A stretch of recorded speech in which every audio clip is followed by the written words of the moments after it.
Okay, we would like to turn to the book of 1 Chronicles, chapter 21. 1 Chronicles, chapter 21. We'll read verses 18 through verse 23. Then the angel of the Lord commanded Gad to say to David, that David should go up, set up an altar unto the Lord in the threshing floor of Ornan the Jebusite. And David went up at the saying of Gad, which he spake in the name of the Lord. And Ornan turned back and saw the angel, and his 4 sons with him hid themselves. Now Ornan was threshing wheat.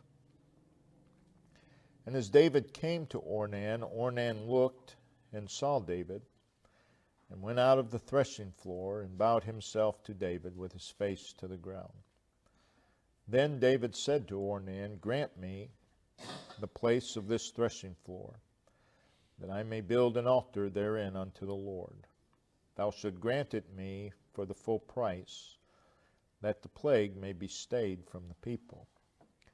And Ornan said unto David, take it to thee, and let my lord the king do that which is good in his eyes.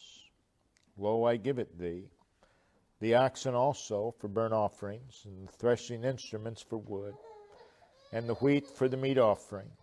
I give it all. What we read here, of course, involves an event with David and this man by the name of Ornan. In our text, the name Ornan appears 7 times, and 11 times beginning in verse 15 through the end of the chapter. The phrase Ornan the Jebusite occurs twice in our text, verse 5, verse 18, and then it occurs again in verse 28. Now the Jebusites were of Canaan. If you were to go back to Genesis 15, we see that when God promised to give the land to Abraham, it was described in Genesis 15 as being inhabited by various tribes, including the Jebusites. We learn from Genesis 10 that the Jebusites descended from Noah's son Ham through his son Canaan. So they were one of the Amorite tribes placed under judgment by God for their wickedness, and we read of that in Genesis 15 as well. In Deuteronomy chapter 20, verses 17 and 18, God described their worship as abominable practices. The Jebusites, Numbers 13, Judges 19, dwelt in the hill country, with Jerusalem as one of their key cities. Now, during the time of Joshua, the Jebusite king joined with 4 other Amorite kings to attack the Israelites in Gibeon. But that king was defeated and put to death. Later, the Jebusites joined with Jabin, the king of Hazor, and they did battle with the Israelites, and we read of that in Joshua chapter 11. Despite these defeats that the Jebusites experienced, they continued to live in the hill country in and around Jerusalem for many generations. Now, if you remember, when David became king, For the first 7 years, he reigned in Hebron. That is, Hebron was his capital, if you will. And he reigned only over Judah and Benjamin.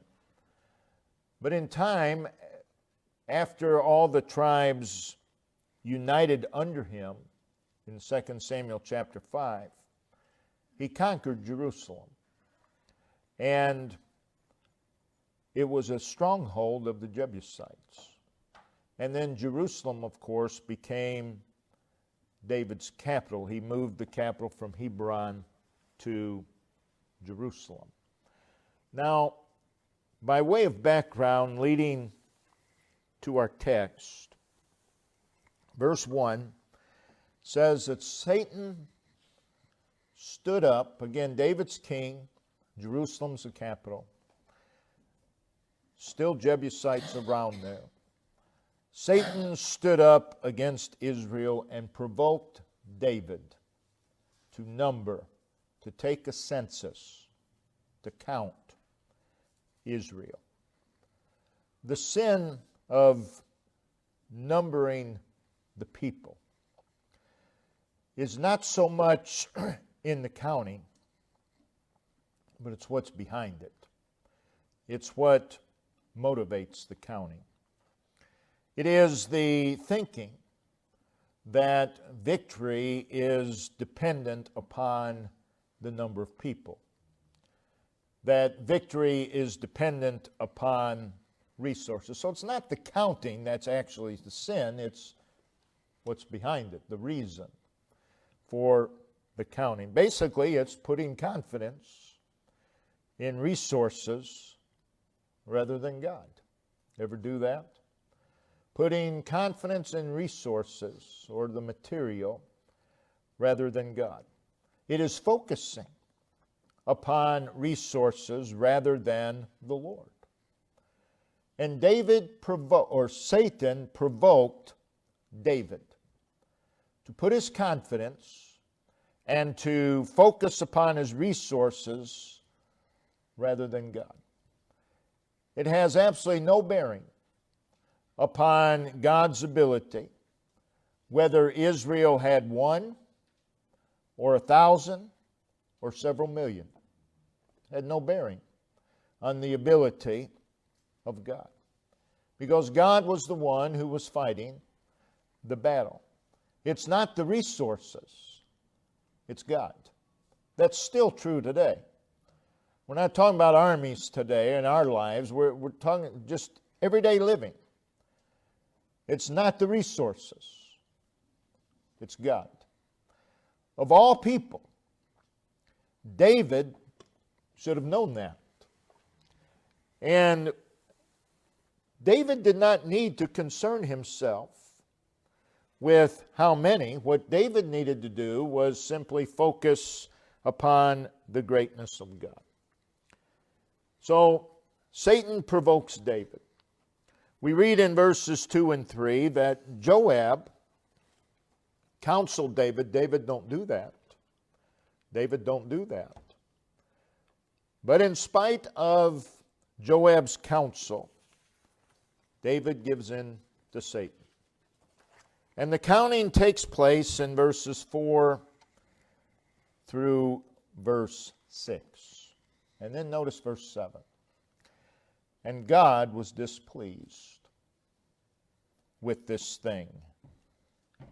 Therefore he smote Israel. God was displeased with this thing. He still is. It displeases God when we focus upon resources rather than Him.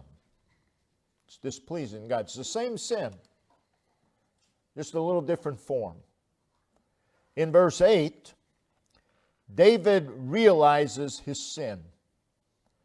That is, the sin in numbering the people, trusting in man rather than God.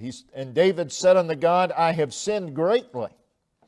And again, when we get our focus upon resources rather than God, mark it down, we sin greatly. Because I have done this thing, but now I beseech thee, do away the iniquity of thy servant, for I have done very foolishly. And it's still foolish today. Then in verses 9 and 10, God speaks to the prophet Gad. He instructs him to go to David and offer him three choices of punishment. Can you imagine God coming to you and offering you three choices of punishment? Notice the three choices that were presented to David there in verse 12. He could choose 3 years of being destroyed from enemies, or 3 months of pestilence caused by his enemies, or 3 days of God sending pestilence. Notice David's answer, verse 13. And David said unto Gad, I am in a great strait. Let me fall now into the hand of the Lord. So he chooses the third.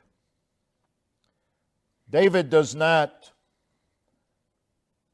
want to fall into the hands of his enemies. So he says, just let me fall in the hands of God. And the reason he chose that is for very great are his mercies. But let me not fall into the hands of man.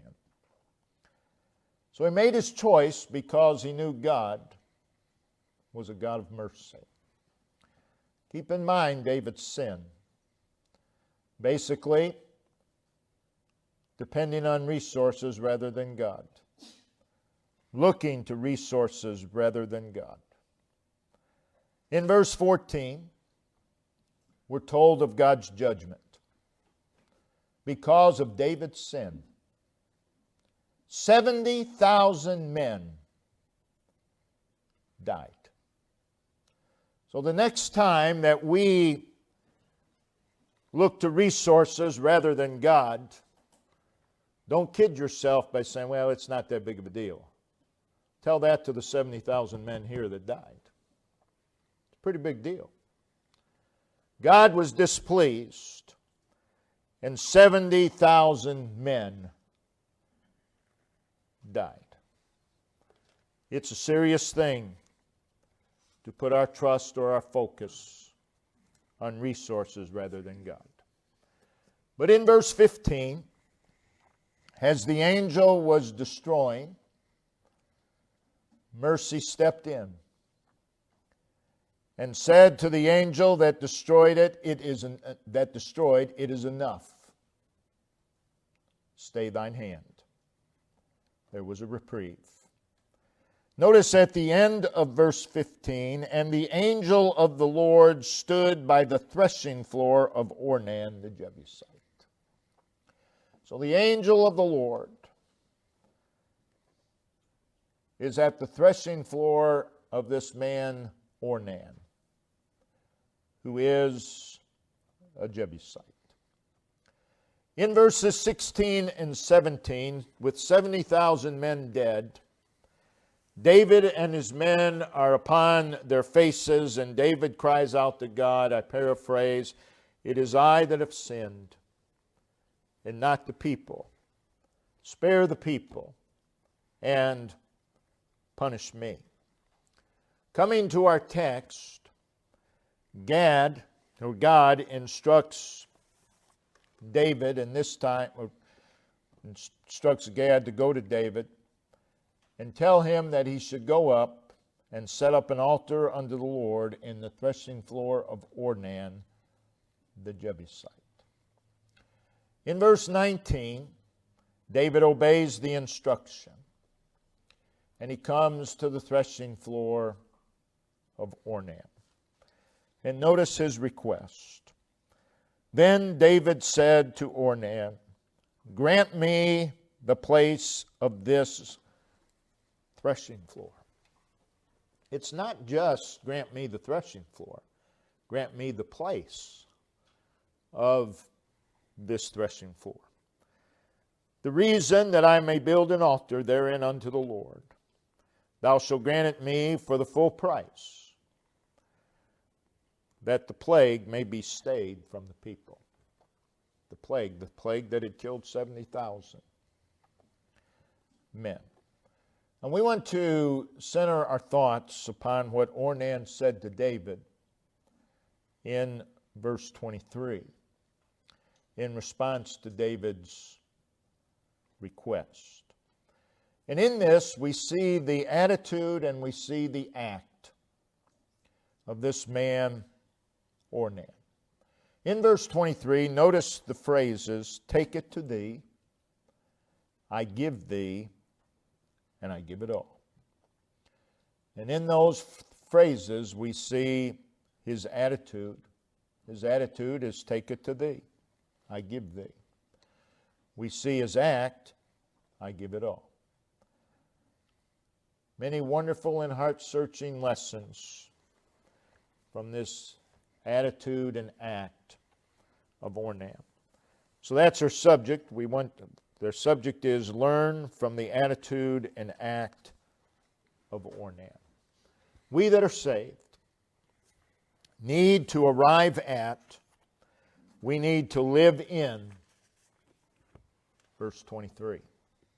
We need to live there. So we want to consider some points leading up or leading into verse 23. And then we want to consider Ornan's act, I give it all.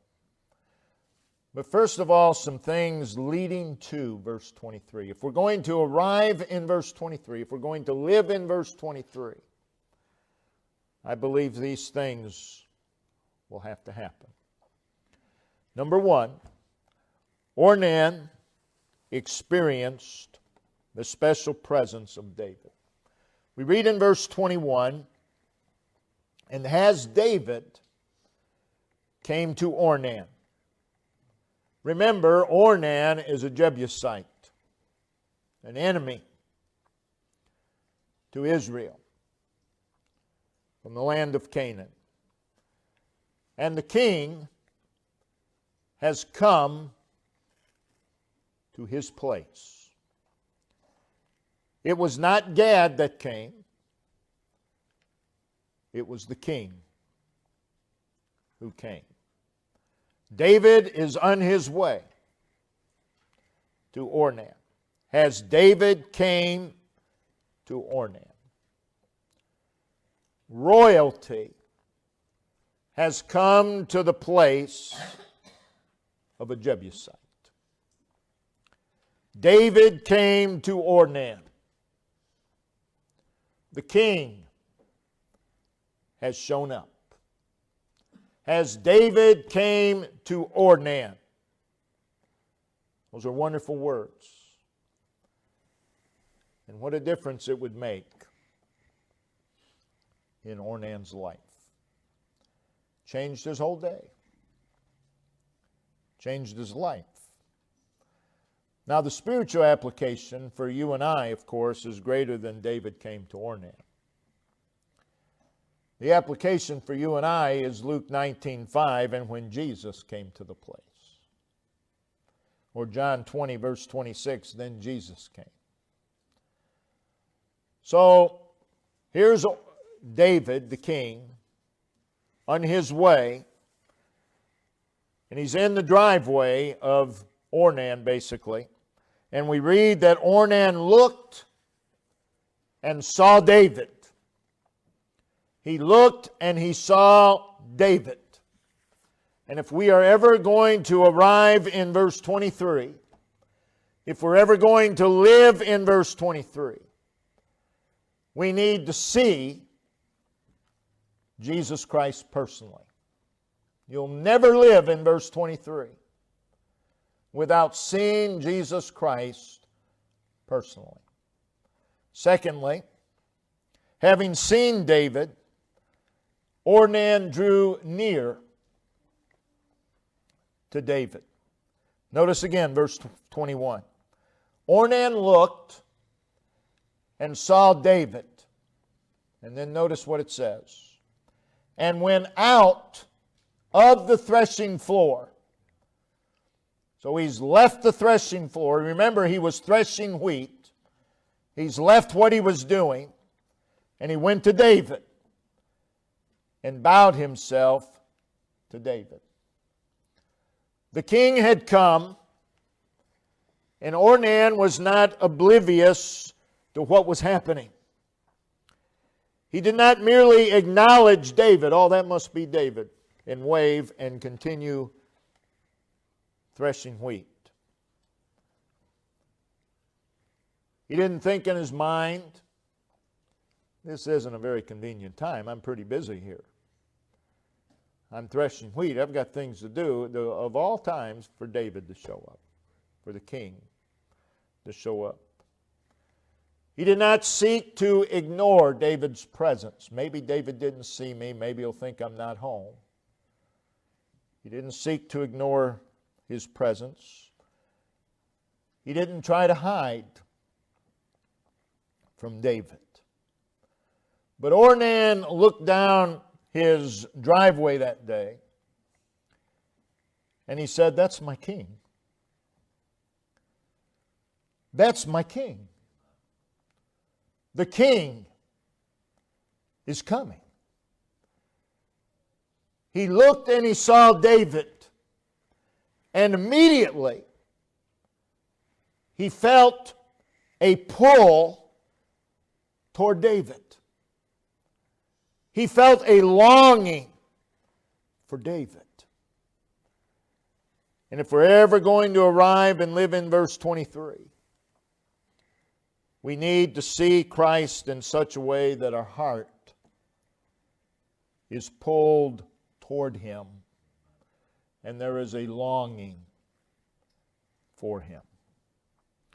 Ornan looked and saw David, and such compelled him to draw near to David. Ornan left what he was doing, left where he was, and drew near to David. Again, it says, Ornan looked and saw David and went out of the threshing floor. Skip a few words. To David.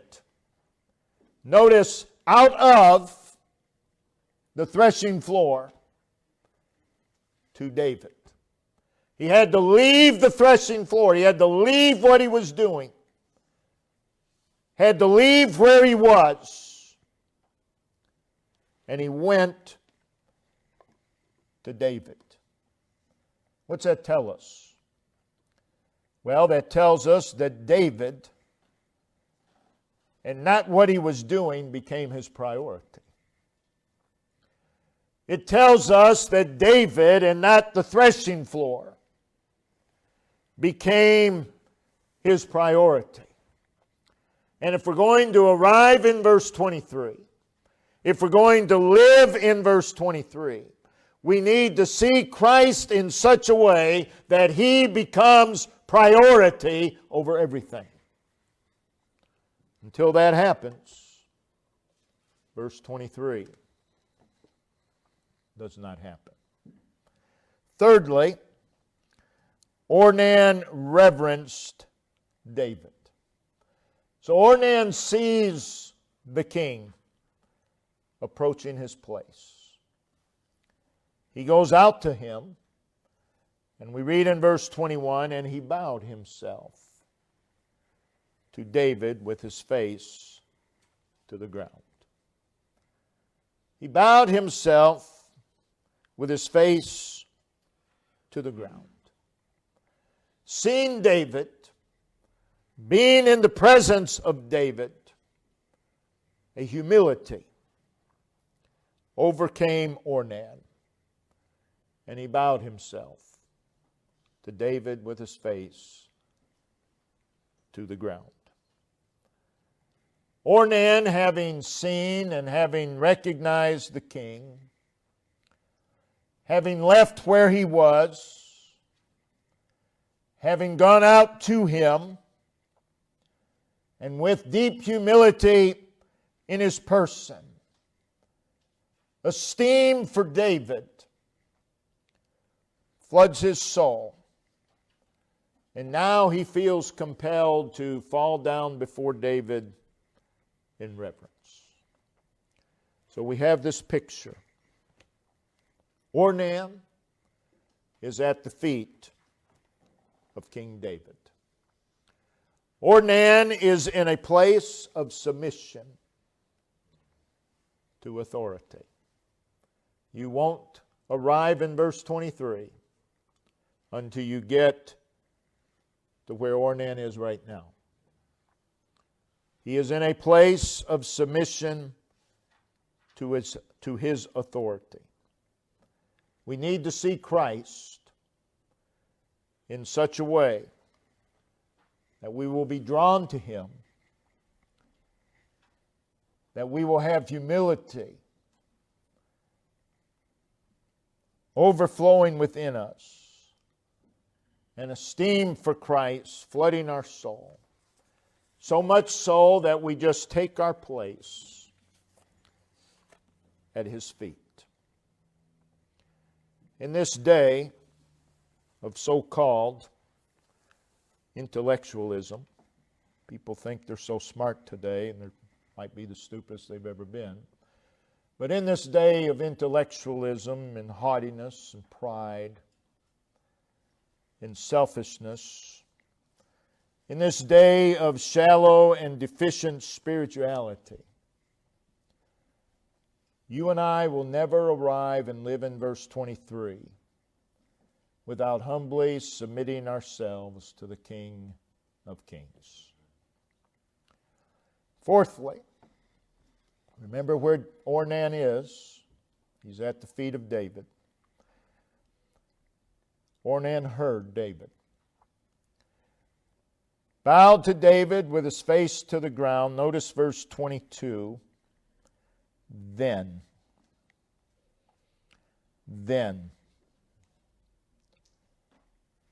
As Ornan is prostrate at David's feet, then David said to Ornan.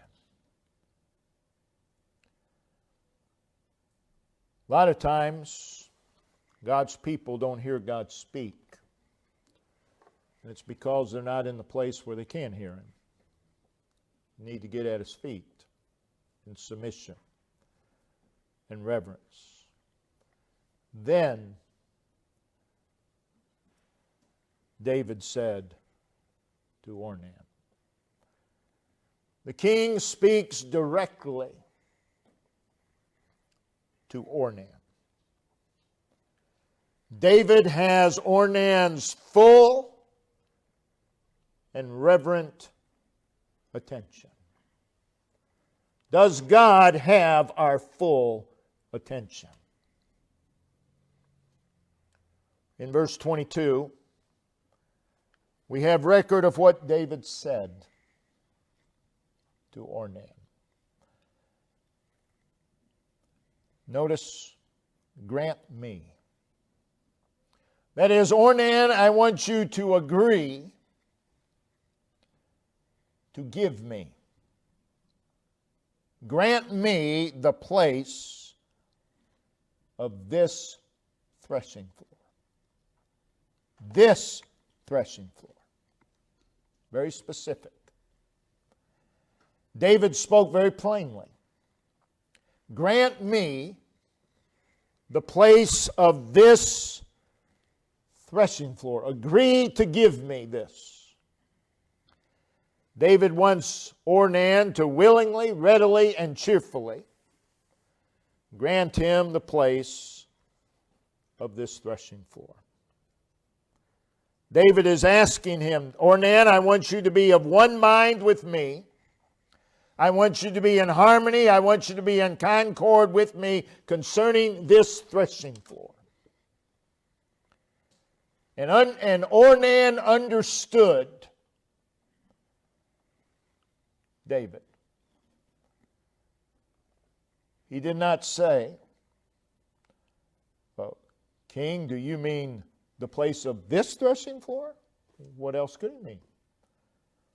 He understood what David was saying. We do many times too, but we still ask foolish questions. when we know good and well what God's saying. What do you mean? Grant me the place of this threshing floor. What do you mean by that, David? He knew what he meant. And we do too. Ornan understood exactly what the king was saying. And I believe God is still saying the same thing to His people today. Agree to give me. Agree to give me. He desires that we be willing, that we be ready, that we be of cheerful spirit concerning such. Think about it. David's the king. He could have taken the threshing floor. He had every right to take it. God comes to us and says, agree with me to give. Well, what do you mean, Lord? Realize that God could just take it. But it's pleasing to Him when we're willing and ready and of a cheerful spirit to just hand it over. And David wants Ornan to agree with him concerning this. And if we're going to arrive in verse 23, if we're going to live in verse 23, we need to be in agreement with God. And people think that that's a foolish statement, but it's not. It's not that common for God's people to be in agreement with God.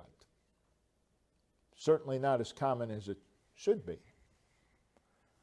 We're often not in agreement with God. That's why we say, when we know what He means, but we say, well, what do you mean? Go here. Oh, what do you mean? What else can He mean? We'll never arrive and live in verse 23 without clearly hearing the Lord speak directly to us and being in agreement with Him. Ornan, fifthly, felt the pressing urgency of the call of David. When David spoke to Ornan, there was a plague that had killed 70,000 men. So that plague is in the background. David calls upon Ornan to enter into agreement with him. And notice verse 22, that the plague may be stayed from the people. That provides a sense of urgency. Ornan, give me the place of this threshing floor, that the plague may be stopped. So there's an urgency about the call. And no doubt Ornan felt the pressing urgency to obey the call of David. When Ornan heard that the plague may be stayed from the people, he realized that much was at stake. And he felt an urgency. The reason that many plagues, and I'm not talking about COVID, the reason that many plagues continue to spread is because God's people refuse to agree with God. God's people need to quit blaming everyone else, because God says, if my people, the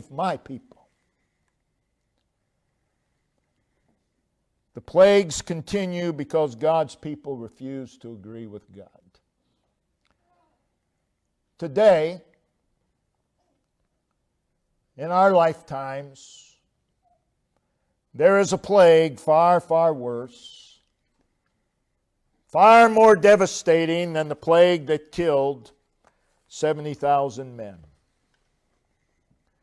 It is a plague that sweeps through the lives of God's people. A plague that has captured and threatens the children of God's people. A plague that has swept through the homes of God's people and through the churches of the Lord. And many are asking, what can we do? The answer, get to verse 23. Live in verse 23. That's the answer. Hear God say, grant me. Agree to give me, and realize that much is at stake. And feel the urgency of such. Oh, you notice, and there may be some truth to it, but that's not the point. Every election is the most important election we've ever had. Every one. Now, that may be true, but that's not my point again.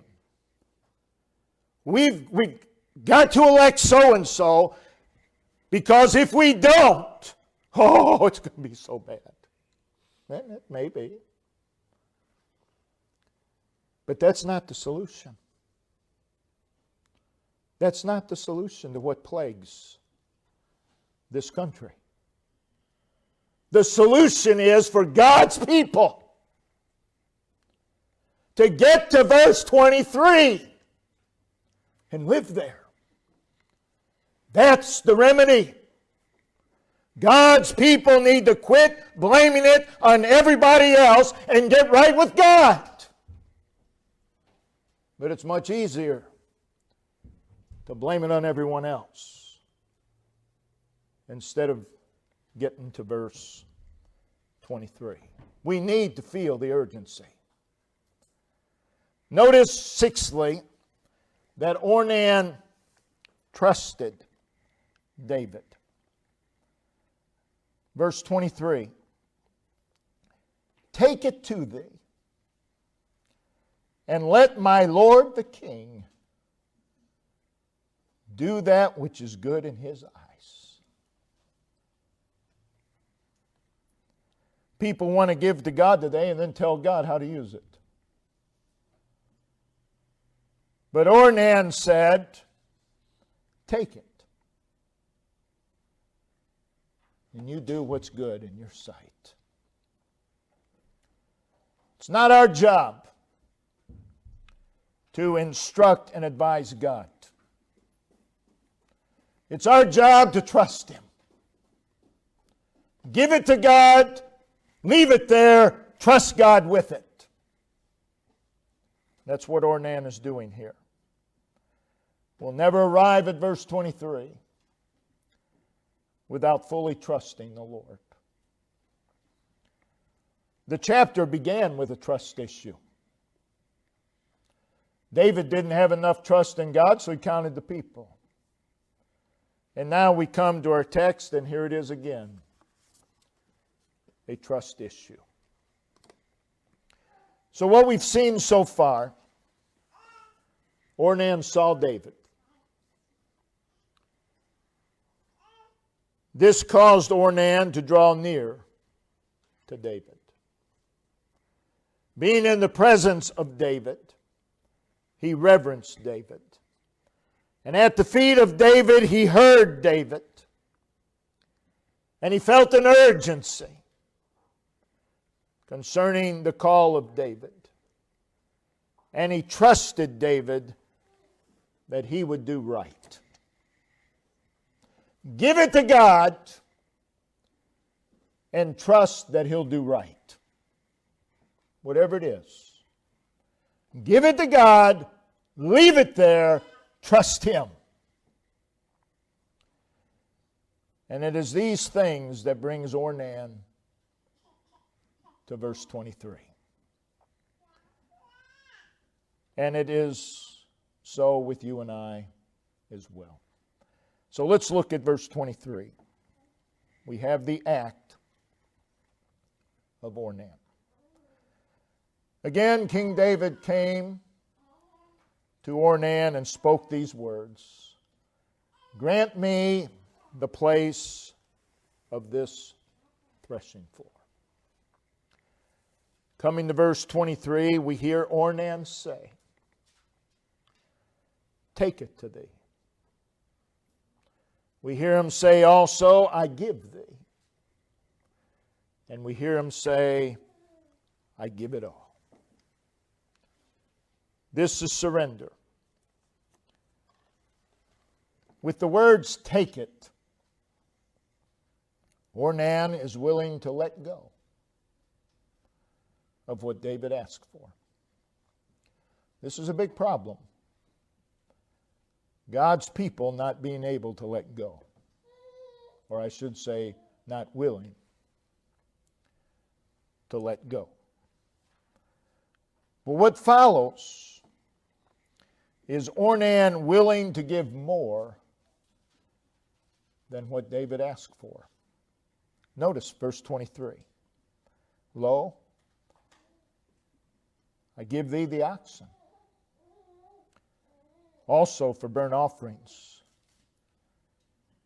and the threshing instruments for wood, and the wheat. He says, David, take it. Not only the threshing floor, but take the oxen, take the instruments, take the wheat for the meat offering. I give it all. I give it all. This has its basis in, again, verse 23. Let my Lord the King. Ornan realized lordship and kingmanship. And that's when he said, I give it all. Lord has to be Lord. Ornan's attitude is, this is my king. Take it. And you're the king. You do whatever you want with it. And then he said, as my Lord and King, don't just take the threshing floor. Take the oxen, take the wood, take the wheat. He's saying, and this is my king. I'm not going to hold anything back. I give it all. I give it all. Not keeping anything to myself. I'm not worried about what I can save for my own personal interest. I give it all. I let it all go. I give it all to my king. David said, grant me the place of this threshing floor. And Ornan did not begin to bargain with David. God's people do that also. We're not to bargain with God. First of all, when God's people bargain with God, very rarely do they live up to their end of the bargain. Lord, if you do this, I'll be in church the rest of my life, and the next Sunday they're not there. Seen it happen. Oh, if the Lord let my little child live, spare them, raise them up from this terrible disease, I'll serve God with the rest of my life. And they don't. They bargain with God. We need to just trust God. Just trust Him. Ornan was not concerned with keeping a part or a portion or a percentage to himself. But with complete trust in his king, he said, I give it all. I give it all. And be sure of this. There is a call from God Himself that goes forth to you and I today that requires complete and entire resignation, not just of the threshing floor, but of our life, but of our whole lives. God does not come and merely ask for the place of the threshing floor. But God comes to you and I today and says, agree with me to give me yourself. Agree to do that. To give ourselves to God. To let go of our lives. To relinquish possession and claim upon your life. God comes to you and I, the saved by grace, with this call to commit, to dedicate, to submit, to confine the totality of our being to God. And this we are to do readily, cheerfully, voluntarily, and continually. It's not a call for you and I to pick and choose what we relinquish, what we let go of. That's not our call to make. God tells us what to relinquish. And it is a call to give ourselves. The world attempts to squeeze us into its mold. And oh, how they have done so. But we need to hear the Lord say, agree to give me yourself. Agree to give me yourself. The call goes forth, grant me. We need to look at such not as a restriction, not as a limitation upon our so-called rights. You want to know just how selfish society is? I get so sick. That's against my rights, my rights, my rights, my rights. Well, what about God's rights?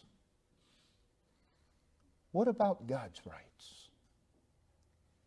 Everybody wants to holler about the rights. But we need to look at this not as a limitation, but as something that I get to do. I get to give God. I get to hand it over to Him. And our response ought to be, take it to Thee. Take it. Take it. I give Thee. I give it all. We ought to live our lives with open hands. Open hands. We ought to live our lives with our fingers open and with our palms up. Take it, Lord. Take it. Whatever it is, take it. I know you'll do right with it. And whenever God gives us something, that's how we're to hold it, in our hands with our palms up, not grasping it. Fingers open. Lord, if you want it, here it is.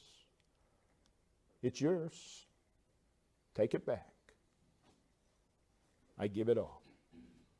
Oh, to come to that point. None of us ever have. None of us have even come close. I give it all. I give it all.